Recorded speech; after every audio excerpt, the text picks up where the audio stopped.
So Baker's Encyclopedia of the Bible, I took a snippet of it that really, I think, embodies what this is. Charisma, meaning expression or manifestations or embodiment of grace, and then pneumatikon, meaning expression or manifestations or embodiment of the Spirit. So in other words, it's a manifestation of grace and a manifestation of the Spirit. These are the words that are the gifts. In 1 Corinthians 12, I took just a few clips of that chapter because it goes through a long list of the gifts, which isn't the important part of the chapter, actually. It does list the gifts, and so we know we have a list of, these supernatural things, but the emphasis of the chapter is something quite different. And I think that when we understand the emphasis of the chapter, we'll understand the point of the chapter and what it's actually saying. So the first verse is, now concerning the spiritual gifts. Now, gifts is in parentheses in my New American Standard Bible. Italics, because it's not in the Greek. Spirituals is pneumatikon, which means a manifestation of the Spirit. So concerning the manifestations of the Spirit. So, but, we understand this he's talking about the gifts because that's what the chapter's about, right? Brethren, I do not want you to be unaware. So right from the start, he's just saying, I'm going to talk about the manifestations of the Spirit. That's what this chapter is about, okay? He goes on to say in verse 4, there's a variety of gifts. Now we got charisma gifts. That's manifestations of grace. But the same Spirit, pneuma, right? Pneumatikon versus pneuma. So manifestations of the Spirit. So just some snippets here. Verse 5. He starts going through the list of gifts. There's prophecy, there's words of knowledge, but the same Lord. Okay? The same God works all things in all people. He goes through more. There's healing, there's tongues through the Spirit, according to the same Spirit. Verse 9. Again, more gifts listed by the same Spirit. More gifts listed by one Spirit. Okay? So, same Lord, same God, through the Spirit, according to the same Spirit, by the one Spirit. What's the point? He's listing the gifts and repeating, by the Spirit, by the Spirit. The point is, it's by the Spirit. So, he's talking to a Greek audience, and they were used to different gods having different functions. So he's saying, I want you to understand the manifestations of the Spirit. All these gifts, I'm going to list this gift and this gift, they're all by the Spirit of God. This gift and this gift and this gift, by the Spirit of God. This gift and this gift and this gift, by the Spirit of God. But one and the same Spirit works all these things, distributing to each one individually just as he wills. What the gifts are is they are manifestations of the Spirit and grace. They're not people getting a gift. They're not gifted people. The gifts are not people being gifted. The gifts are the Spirit manifesting something through believers. That's what the gifts are. So it's a manifestation of the Spirit. The gift is simply the Spirit is doing something through a person. That is what a gift is. Okay? And that is what the meaning of the words are. And that is what the Scripture shows us.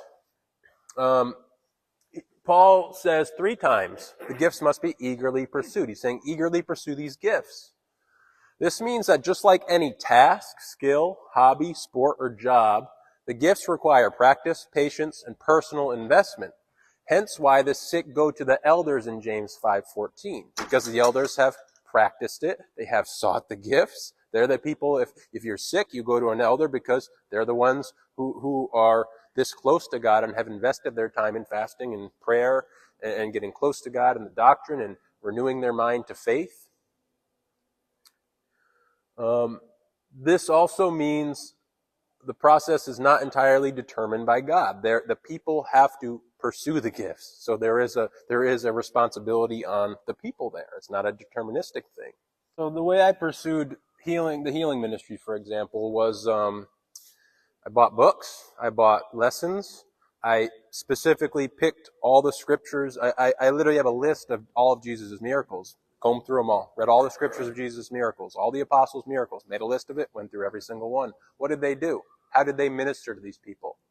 And what were they doing? What were they saying? I went through every passage about Jesus teaching about how to pray. You pray believing that what you're asking for has been given to you, and then it will be given to you. So you have to already believe that what you're asking for is answered. The answer's already there.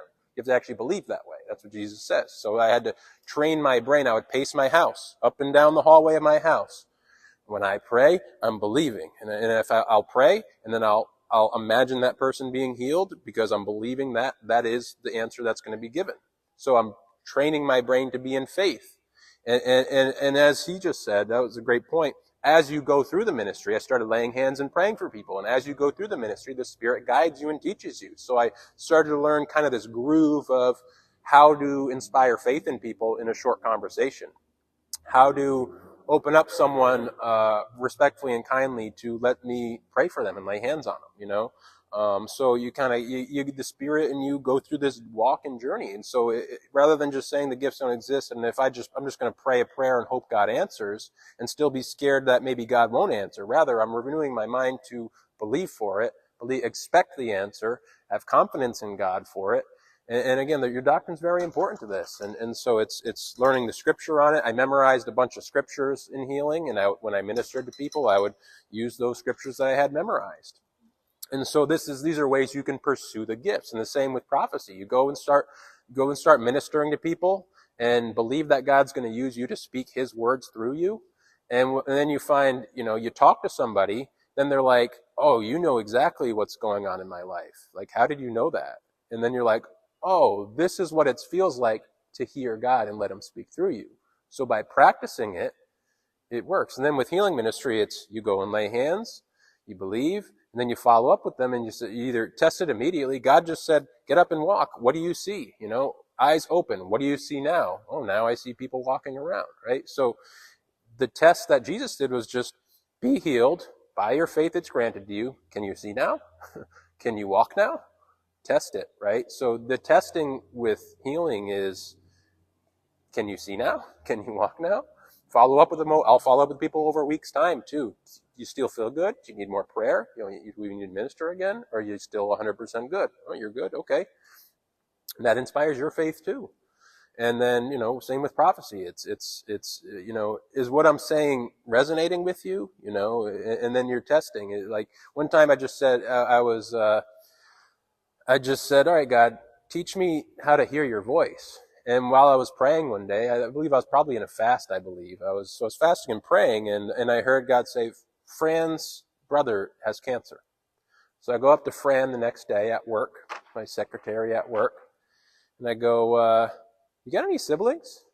She's like, yeah, I got a brother. I'm like, how's his health? Oh, well, they just told him he had bladder cancer. Right? So you can test these things, right? So I ended up, giving her my number to give to him, and I said, look, tell him, I had a sticky note written down, Fran's brother has cancer. And as soon as she said that, I pull out this sticky note and I'm like, look what I wrote down yesterday. Fran's brother has cancer. And she was like, oh my God. And I was like, give this to your brother. Here's my number. Give it to your brother. Right? He didn't call me though. But it's a sign to her and to me, right? So it's not entirely determined by God. People have to put an effort in. When you step out and do the ministry, God works with you, and you believe he's working with you. It's by his Spirit. The manifestation is of the Spirit. It's not of you, but the Spirit's in you working with you. So you're going to have to step out and pray for people and lay hands on people and talk to people and minister to people, right? Success requires fasting and prayer, confidence, genuine faith that God is going to perform the sign. One neat point is, even the disciples failed to heal someone after being given special authority to heal. So in Matthew 10, Jesus goes, I give you authority to heal the sick and cast out devils. So they have authority. They've been given a special authority to heal the sick and cast out devils. But they needed to fast and pray more to be successful. They go, Lord, why couldn't we heal the boy? This kind comes out with fasting and prayer. So they got special authority. They still failed. They needed to fast and pray.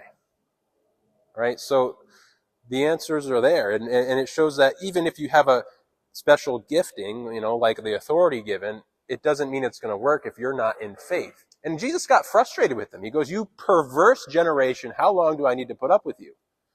Right? He's talking about the disciples. Like, you guys couldn't do this after I've given you authority. You've seen this done 1,000,000 times. You perverse generation, how long do I have to put up with you? He's disappointed with them because they failed where they should have succeeded. So with the special, how much more could he have given them, right? So again, the failure is on the people there, not necessarily on God determining that that boy shouldn't be healed. Because God determined the boy should be healed, because Jesus showed up and healed the boy. And Jesus was disappointed in the disciples for not healing the boy. Therefore, it wasn't determined by God whether they should be healed or not. It was determined on the people's faith. Right? And that's not to say, and I'm not going to go as far as saying someone's not healed because they don't have enough faith. I'm not going to say that to someone, at least, you know. Technically, it's the elder. So if someone's not healed, it's my fault. That's the way I look at it. I don't think you all need to look at it that way, but for me personally, I take responsibility. For me personally, I see myself as the elder who has pursued the gift, who, when someone is coming to me for prayer or when I'm going to lay hands on someone, it's not them having not enough faith. It's me. I'm putting myself in the disciples' shoes here. Not the father who said, Lord, help my unbelief. I am putting myself in the disciples' shoes that God expects me to get the job done. In the James 5:14, that you go to the elders of the church for this. So in conclusion, the gifts, what are the gifts? The gifts, people don't become gifted. Gifts are manifestations of the Spirit and grace working through believers who believe and eagerly pursue the gifts. Notice I say believers who believe. That's not redundant. There's believers who believe it and there's believers who don't believe it. You know, if you're praying for your mother's cancer to go away and then you're afraid that she's going to die of cancer, that shows unbelief in you, right? And not that we're not all going to wrestle with that at some level. That is just so human. And it's not like we're not going to wrestle with it, but we have to renew our minds to be more confident in that. And we don't want to have thoughts of, if my mom has cancer, I'm going to be afraid that she's going to die and then God's not going to heal her. You want to renew your mind to believe God's with me. My mom's going to be all right because I prayed in faith. And then she's going to get through it because I prayed in faith, because my God answers when I pray in faith, because that's what the scripture says, because God's heart is good and God is a healer, and that's who God is, and that's who I am, and that's the way it's written. That's the kind of mind renewal you want.